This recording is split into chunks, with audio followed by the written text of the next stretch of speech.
अगर आप अपनी फिजिक्स को लेकर थोड़े से भी सचेत हैं और जिम या फिर किसी और तरह के स्पोर्ट्स एक्टिविटी में एक्टिव हैं तो आपको एक ना एक बार फिश ऑयल खाने की सलाह जरूर मिली होगी। और कुछ ने तो इस बात को माना भी होगा, लेकिन कुछ ने इसे नजरअंदाज कर दिया होगा।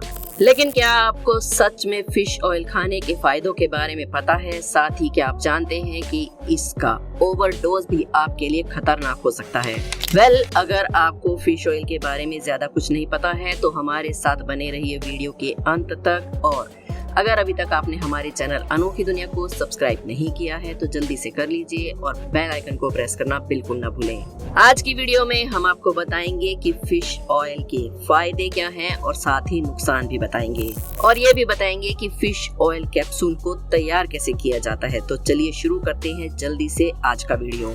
दोस्तों, फिश ऑयल हमें किराने की दुकान पर सरसों या फिर रिफाइंड के तेल की तरह किसी प्लास्टिक की बोतल या पैकेट में नहीं मिलता। ये हमें कैप्सूल्स की शेप में कुछ ही गिनी चुनी दुकानों पर मिलता है। अब जैसा कि नाम से ही पता चल रहा है कि इसमें फिश का इस्तेमाल होता है, तो इसे मछली के ऊतकों यानी कि टिश्यू से बनाया जाता है, जिसमें omega 3 fatty acid, EPA acid और DHA एसिड होता है, जो सही मात्रा में लेने से हमारे लिए काफी फायदेमंद होता है। यही वजह है कि विश्व स्वास्थ्य संगठन यानी कि WHO भी हर हफ्ते एक बार मछली खाने की सलाह देता है। ऐसा इसलिए क्योंकि मछली में ओमेगा 3 फैटी एसिड होता है, जो वजन घटाने से लेकर हमारी स्किन, हेयर और बोन्स के लिए बहुत ही कारगर साबित होता है। साथ ही इसमें कई तरह की गंभीर बीमारियों को दूर रखने की क्षमता होती है। खास तौर पर हार्ट अटैक का खतरा कम हो जाता है। वैसे ओमेगा 3 के लिए फिश को ज्यादा तवज्जो इसलिए दी जाती है क्योंकि मछलियों से मिलने वाला ओमेगा 3 फैटी एसिड प्लांट से मिलने वाले ओमेगा 3 से कई गुना ज्यादा बेहतर होता है। फिश ऑयल का सेवन डिप्रेशन में राहत देने के लिए और मूड सही करने में भी काफी मदद करता है। ह्यूमन स्टडी की रिपोर्ट के मुताबिक फिश ऑयल के सेवन से जोड़ों की सूजन में कमी देखने को मिलती है, और नियमित रूप से हैवी वजन उठाने वालों के जो जोड़ों के टिश्यूज में सूजन आ जाती है, इसलिए फिश ऑयल लेने से जोड़ों की सूजन से बचा जा सकता है या फिर उसे कम करने में तो मदद मिलती ही है। ह्यूमन स्टडी के मुताबिक फिश ऑयल शरीर में इंसुलिन के स्तर को भी सुधार देता है। मोटापे से ग्रस्त लोगों को और मेटाबॉलिज्म डिसऑर्डर के शिकार लोगों को फिश ऑयल का सेवन करने की सलाह दी जाती है। कुछ हद तक फिश ऑयल डायबिटीज के जोखिम को भी कम कर देता है, लेकिन इससे कुछ नुकसान भी हैं जिस पर हम आपको बाद में बताएंगे। लेकिन जरा पहले उस सवाल के जवाब को जान लेते हैं जिसका आपको बेसब्री से इंतजार है कि आखिर फैक्ट्री में फिश ऑयल बनता कैसे है। तो बता दें कि फिश ऑयल बनाने की शुरुआत होती है नदियों या समुद्र से, यानी कि मछलियों के पकड़ने से। ऐसी मछलियां जिनमें प्रचुर मात्रा में ऑयल होता है, जैसे कि हेरिंग, टूना और मैक्रेल।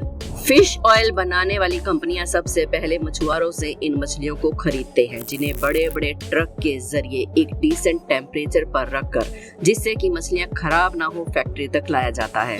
इसके बाद इनकी यहाँ अनलोडिंग की जाती है। फिर इन सभी मछलियों को अच्छे से साफ किया जाता है और 90 से 95 डिग्री के टेम्परेचर पर पानी में 15 से 20 मिनट तक उबाला जाता है। अब थोड़ी ये सॉफ्ट हो चुकी होती हैं तो इन मछलियों को स्क्रू की तरह घूमने वाले एक स्क्रू प्रेसर नाम की मशीन में डाला जाता है। जैसा कि आप मशीन के नाम से ही समझ गए होंगे कि यहाँ मछलियों को अच्छे से प्रेस करने का काम किया जाता है। तो प्रेस होने की वजह से होता यह है कि मछलियों में मौजूद पानी अलग हो जाता है और जो बचा हुआ हिस्सा होता है उसे एक अलग सेक्शन में निकाल लिया जाता है, जिसे एक तरह का केक कहा जाता है। अब इसे कन्वेयर की मदद से ज्यादा सुखाने के लिए फैक्ट्री के ड्राई आउट सेक्शन में भेज दिया जाता है। यहाँ करीब 75 डिग्री पर इसे सुखाया जाता है। अब इस प्रोसेस के बाद जो ड्राई फिश का चूरा होता है, इसे एक ग्राइंडर में डालकर उसे जरूरत के हिसाब से फाइनली ग्राइंड किया जाता है। अब इन सारे प्रोसेस से गो थ्रू होने की वजह से ये काफी गर्म हो जाता है, जिस वजह से इसे कुछ देर रूम टेम्परेचर पर ठंडा किया जाता है। अब ठंडा हो जाने के बाद इसे सेग्रीगेशन सेक्शन में भेजा जाता है, जहां जरूरी और गैर जरूरी पार्टिकल्स को अलग किया जाता है। इस दौरान जरूरी पार्टिकल्स की क्वालिटी को भी अच्छे से चेक किया जाता है। क्वालिटी चेक करने का जिम्मा फैक्ट्री के सबसे अनुभवी और जिम्मेदार लोगों को दिया जाता है, क्योंकि फिश ऑयल न सिर्फ स्पोर्ट्समैन, जिम करने वाले लोगों को, बल्कि सामान्य लोगों को भी रेकमेंड किया जाता है। इसलिए छोटी मोटी कमियों को भी बहुत ही बारीकी से देखा जाता है और बहुत ही सीरियसली लिया जाता है। प्रोडक्शन के दौरान ही सभी कमियों को तुरंत ठीक किया जाता है। अब बारी आती है उस लिक्विड की जिसे शुरुआत में प्रेसिंग मशीन से अलग किया था। उस लिक्विड को सबसे पहले फिल्टर किया जाता है और उसमें जो सॉलिड पार्टिकल्स बचे होते हैं उन्हें अलग किया जाता है। इसके बाद इस फिल्टर लिक्विड को पहले एक गर्म टैंक में और फिर एक सेंट्रीफ्यूजन टैंक में भेजा जाता है, जहां इस लिक्विड में से प्रोटीन वाटर और ऑयल को अलग करने का काम होता है। अब प्रोटीन वाटर लिक्विड में से अलग निकाला जाता है, उसे अलग अलग एंजाइम्स में ट्रीट किया जाता है। फिर इस लिक्विड को फुली कंप्यूटराइज्ड वेपोराइजर में भेजा जाता है। वहीं जो सोल्यूबल हमारे पास बचता है उसमें 35 से लेकर 40% तक प्रोटीन होता है। तो अब इन प्रोसेस के बाद ऑयल को एक कैप्सूलाइजेशन एरिया में भेज दिया जाता है, जहां पर जेल से बने कैप्सूल को तैयार किया जाता है और उनके लिए खास तरह का लिक्विड बनाया जाता है जिसमें इन्हें नहलाया जाता है, जो कि साफ जल से बनता है। अब पहले तो सॉफ्ट जेल बहुत ही ज्यादा ढीली होती है, लेकिन जब इसमें लगा ऑयल धीरे धीरे रिमूव होने लगता है तो वो हार्ड होता चला जाता है और फिर इन कैप्सूल्स को उठाकर बाद में अच्छे खासे वक्त के लिए सूखने के लिए छोड़ दिया जाता है। इसके बाद मशीन कैप्सूल को काउंट करने के साथ साथ उनकी क्वालिटी को भी चेक करती है। दिलचस्प बात यह है कि फिश ऑयल बनाने वाली फैक्ट्री में एक दिन में करीब 50 मिलियन फिश ऑयल कैप्सूल बनाए जाते हैं। वहीं क्वालिटी चेक में हर पैमाने पर खरा उतरने के बाद ही फिश ऑयल को ग्रेड के हिसाब से नाम दिया जाता है, जैसे कि refined fish oil, blown fish oil, sulphated fish oil और विंटराइज्ड फिश ऑयल। इन सब के बाद अंत में बारी आती है कैप्सूल को बोतल में पैक करने की, जिसके लिए लेबल लगी बोतल्स को कन्वेयर के जरिए एक नोजल के नीचे लगाया जाता है, जहां पर काउंटेड नंबर ऑफ कैप्सूल्स बोतल में गिनती के साथ डाले जाते हैं और फिर फैक्ट्री से सारा काम खत्म होने के बाद इन्हें नजदीकी फार्मेसी शॉप तक भेज दिया जाता है।